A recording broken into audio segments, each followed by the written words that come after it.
Good afternoon to all of you. It's a pleasure to be here. The title of my presentation is What's Publishing Editors Got to Do with Accessibility? And if you now have Tina Turner's song, What's Love Got to Do with It, playing in your head, then I have succeeded. So my name is Maija Lähteenmäki. I'm a 40-ish year old short-haired woman in a green jumpsuit. And I work as a publishing editor at Aalto Arts Books. And as titles can differ, me as a publishing editor, it means that I'm responsible for the whole process of the bookmaking. I kind of oversee the whole process. I'm a midwife of the book. So I help the authors with the text, I edit the text, then I get them a graphic designer. I have a budget, I have a schedule, I find a suitable printing house, these kind of things. And Aalto Arts Books is a publishing house of Aalto University School of Arts, Design and Architecture, in a short, arts. That's why the name Aalto Arts Books. This gives a hint of what kind of a publisher we are. We're a non-profit scholarly publisher that has specialized in visual books from the fields of art, design and architecture. So we publish research publications. We do a lot of textbooks and handbooks. We publish non-fiction for wider audiences, and then we also publish doctoral dissertations from our school as well. We've been around for almost 40 years. A lot has happened during that time, a lot has changed. A decade or two ago, we used to publish more art books, photography books, for example. These days, we're more research-oriented publisher. Open access and the e-books have been a huge thing for the past few years. And I'm giving this background information to you so that when I'm talking about our experiences, you can try and scale it to your own organizations, where you work and what you do. When it comes to publishers, we're a very small one. There's 4 of us. 3 work in publishing and 1 in sales and marketing. We put out from 10 to 15 publications a year.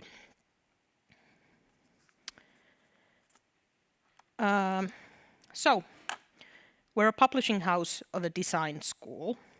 And that means that at the heart of what we do and what we're passionate about is the significance of arts and design and architecture in people's everyday lives.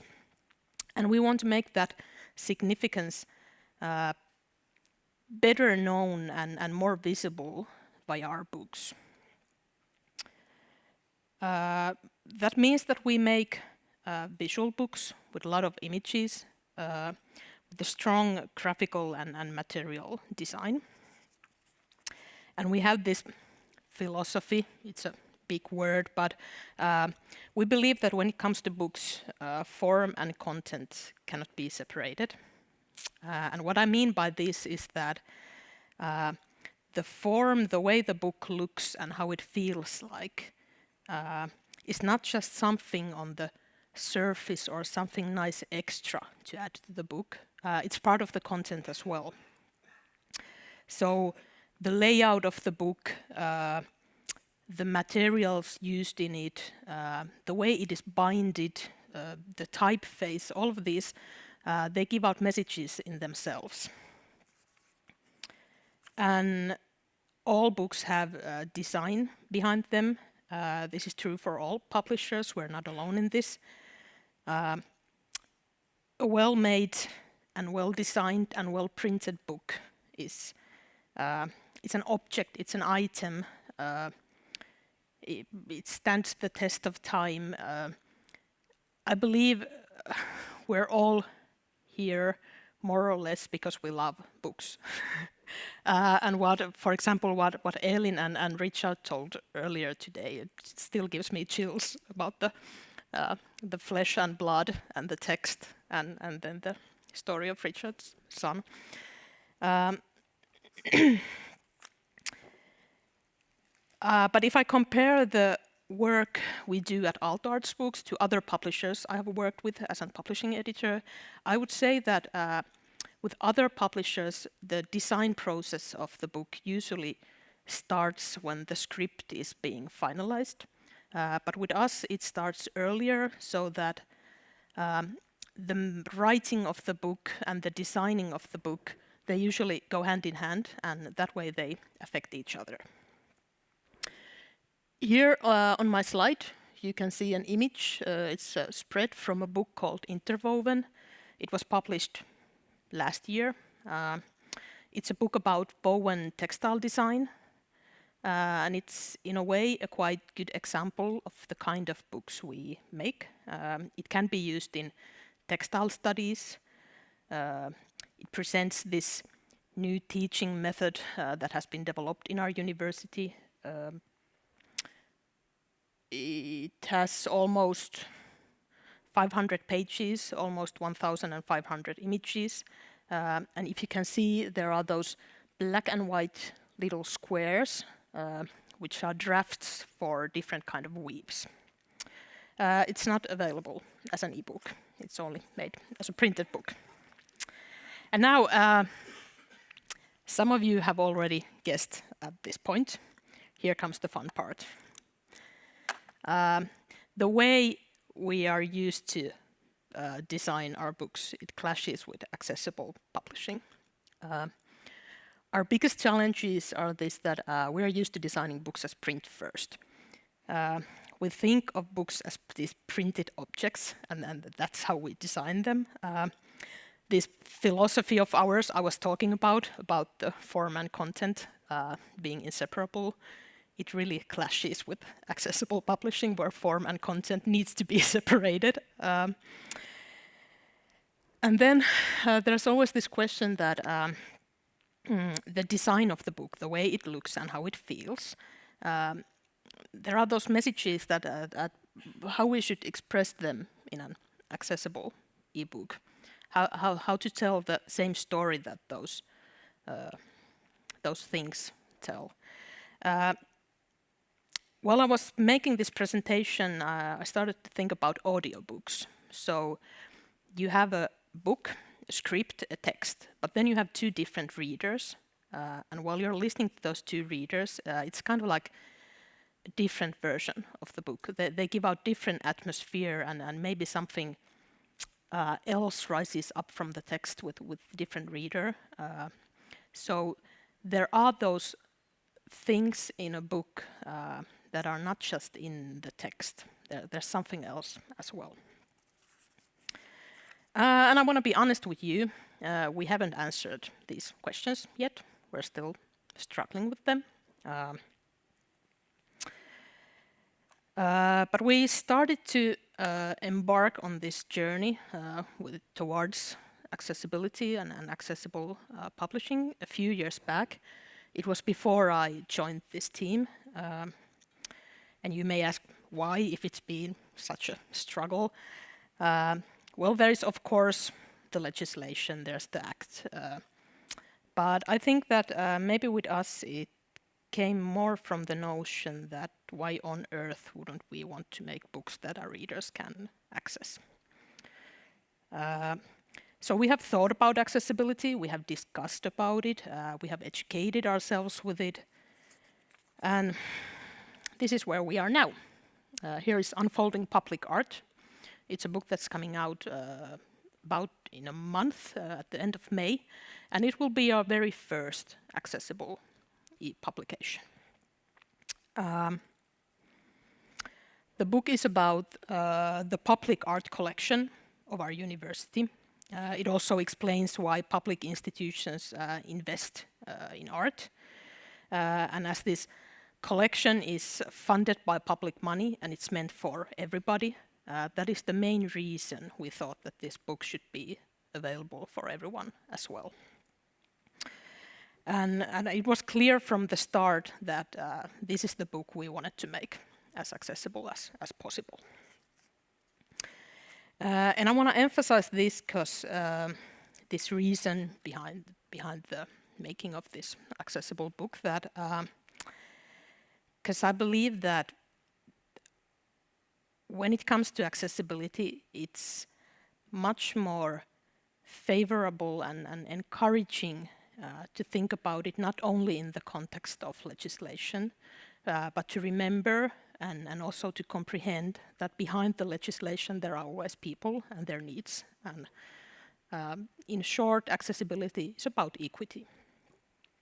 Here you can see the cover of the printed book, this Unfolding Public Art. The e-version is still very much in the making. I cannot tell you very much about it, unfortunately. But the solution with this book was, in the end, to make two versions. So we have the printed book, and then we have the e-publication. We have two designs and two designers, one who is specialized in printed books and the other who is specialized on digital design. They cooperate a lot, but it still means that there are two versions of this book. And there will be a lot of images, and at this case, there is a person who has specialized in describing work of arts who will do the alternative text for these images. So two things to wrap up about this case of making an accessible ebook. First, in this case, it has taken a lot of expertise, a lot of people with special knowledge. And I think that we can all agree on this, that we need more graphic designers and illustrators and the ebook makers and so on who are familiar with accessibility. And the second is that, did you notice how stuck we still are on this print first notion of making the books? We decided that this will be an accessible ebook, and we're still making two versions of this book. So this mind shift from the print first to born accessible, it's possible, but it's slow. I have talked to you a bit about our experiences with accessibility and what's been challenging for us. And we may not have, of course, we don't have all the answers. We may even not have that many answers, but we have learned a lot. And I'd like to share what we have learned with you and what we would wish to encourage other publishers to do. First thing is that this shift in the mindset from print first to born accessible. So it is time consuming and it's expensive to make books accessible so that you will make the book and then think that in the end someone will come and change it to be an accessible book. It's stupid for publishers. Don't do it that way. And I've talked about this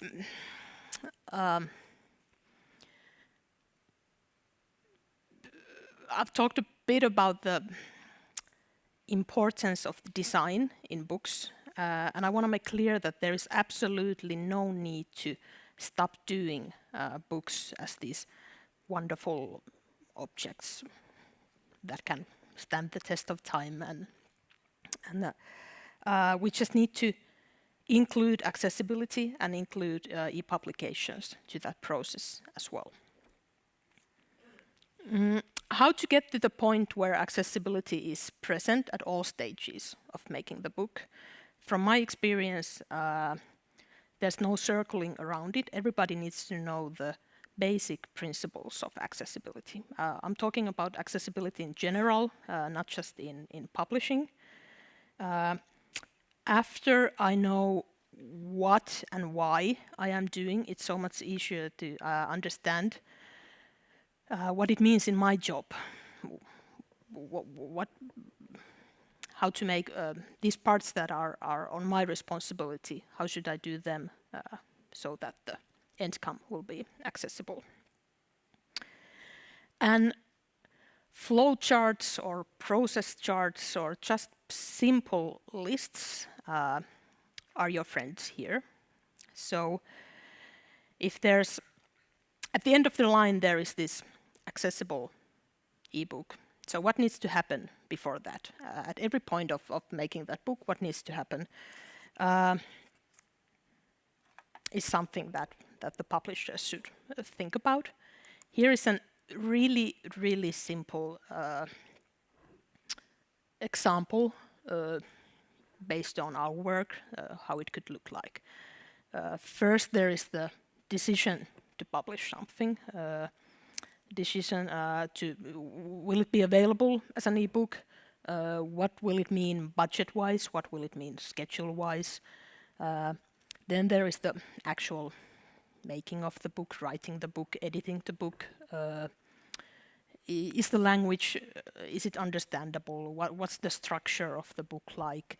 What kind of elements it will have? Then we come to the part where someone makes the layout for the book. What do they need to know, as well as the person who does the e-version. In our case, we don't have an in-house graphic designers or in-house ebook producers, so these are services we always buy. And after there is this accessible file available as an ebook, there's at least the question of metadata, so somebody needs to describe the accessibility of the book. Like I said, it's really simplified example, but just to give you the idea. Second thing is that cooperate. This is a worldwide thing. The Act is an European Union-wide thing. We are all dealing with, in some ways, same kind of issues. And instead of trying to learn it on our own, maybe let's learn it together. So share your best practices, do training sessions together, and not just publishers, the whole business as well. The designers, the distributors, so on, you know, everyone who's part of this business. And just in case, if you need a reminder, this is a new situation for many of us, and learning new things can be hard. When things get hard, we tend to get angry or frustrated or defensive. And I guess that's okay. Just try to remember that you're not alone in this. There are resources available, and maybe try to remember why you are doing this and that the work you are doing is significant.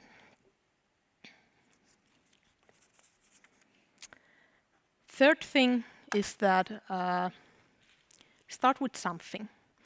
You maybe cannot do everything all at once. You can't change everything.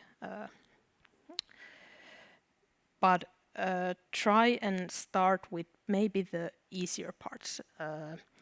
Start with text-oriented books with simple structure, and then worry about the experimental poetry books you're supposed to read from backwards to the front or something, whatever you do. And maybe start with new upcoming books and then get gray hair from the backlist issue. And then try and remember that every step matters.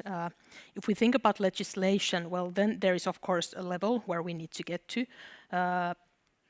But there's always more room for learning. There's possibilities to be more inclusive and more accessible. So everything you do matters, even the small steps. It is possible that everyone who's now listening is familiar with these things. But just in case, if you are at the moment feeling very overwhelmed and not knowing where to start, here are just two examples of web resources available. The first is called WebAIM, short for Web Accessibility in Mind. The second is about inclusive publishing. So the first one is about accessibility in the context of web in general, and the second is about publishing. They are both in English. They are just two examples. I could have listed a lot more here, but you wouldn't have gone through all those 10 links. So that's why there's just two of them. There are more resources, and they are probably available in your national languages as well. Of course, it's possible that English is your national language also. But I wish that the people on site and online who are now logged into the chat would share your best examples. If you have your favorite resources or something in your country and in your languages that you would wish to share with the audience, it would be really nice. And then to answer the question of the title, publishing editors have a lot to do with accessibility. And this is good news to all the fellow editors there. You have always been accessibility advocates. You are the persons who want to make these wonderful books. You want to get them out to the readers. You think about the structure of the book, about the language, about the audience, about the images. All of these things are really important so that there can be someone who makes the accessible file. These are things that needs to be done before that. So I'd say that especially if you're feeling overwhelmed at the moment, give a pat to your shoulder. If you have any comments or feedback or ideas, I'd really like to hear from you. But thank you on my behalf.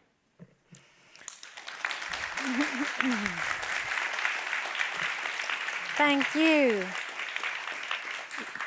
Are there any questions? There are 3 questions or comments. Dear. Thank you so much, Maija, for Should I come? Immaculate presentation and perfectly paced. Thank you. Eva writes, I think accessibility with its inclusion of previously excluded readers reintroduces a warmth that has been lacking in digital books. Can you relate to that? Yeah, I can. Yeah, to put it short, yes, I can. Lovely. How do you work with or plan to work with image descriptions or alt texts? That's a very broad question. Yeah. But can you describe it a little? I want to point out one thing, once again, to praise publishing editors. When you're selecting the images to the book, there is always this question that why is this image included? Does it give out new information? Is it there for the atmosphere? Will it clarify something on the text or something like that? And there's usually the key to the good alternative text. So if you think about these things beforehand, it really helps with writing the alternative texts. And with us, there's this that we usually have a lot of these images, so we just need to schedule enough time to make the alternative texts. Because there are actually quite a few comments or questions regarding image descriptions and alt texts. Does your specialist in describing art use existing guidelines for image description, or perhaps even does she even make her own guidelines? We would love to have a talk with you guys to share experiences and struggles. And have you tried out the result with blind readers? That's an excellent question. Unfortunately, I don't know. I haven't been involved in making this book. It's made by my colleague. But what I've heard is that they're going to pay for someone who has really described artworks before. So I believe that person is familiar with these guidelines. Yes, okay. And I'm thinking, please do email your questions to Maija or even come up and ask to her in the break if you're here on site in Malmö. Yeah. Thank you very much. Thank you very much.